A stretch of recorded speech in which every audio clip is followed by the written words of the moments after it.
First reading, a reading from the Acts of Apostles, chapter 14, verses 5 to 18. But eventually, with the convenience of the authorities, a move was made by Gentiles as well as Jews to make attacks on them and to stone them. When they came to hear of this, they went off for safety to Lycaonia, where in the towns of Lystra and Derbe and in the surrounding country they preached the good news. There was a man sitting there who had never walked in his life because his feet were crippled from birth. He was listening to Paul preaching, and Paul looked at him intently and saw that he had the faith to be cured. Paul said in a loud voice, "Get to your feet, stand up." And the cripple jumped up and began to walk. When the crowd saw what Paul had done, they shouted in the language of Lycaonia, "The God have come down to us in human form."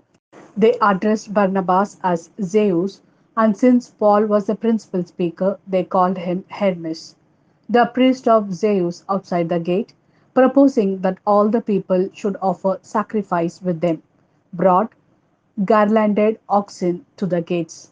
When the apostles Barnabas and Paul heard what was happening, they tore their clothes and rushed into the crowd, shouting, "Friends, what do you think you are doing?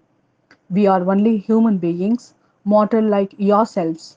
We have come with good news to make you turn from these empty idols to the living God, who made sky and earth and the sea and all that these hold. In the past, he allowed all the nations to go their own way. But even then, he did not leave you without evidence of himself in the good things he does for you.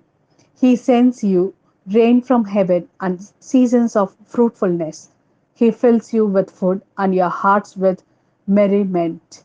With this speech, they just managed to prevent the crowd from offering them sacrifice. This is the word of Lord. Thanks be to God.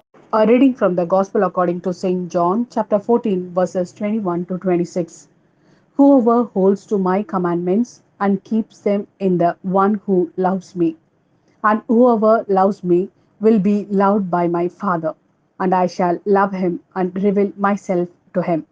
Judas, not Judas Iscariot, said to him, "Lord, what has happened that you intend to show yourself to us and not to the world?" Jesus replied, "Anyone who loves me will keep my word, and my Father will love him, and we shall come to him and make a home in him. Anyone who does not love me does not keep my words, and the word that you hear is not my own. It is the word of the Father who sent me. I have said these things to you while still with you. But the Paraclete, the Holy Spirit, whom the Father will send in my name, will teach you everything and remind you of all I have said to you.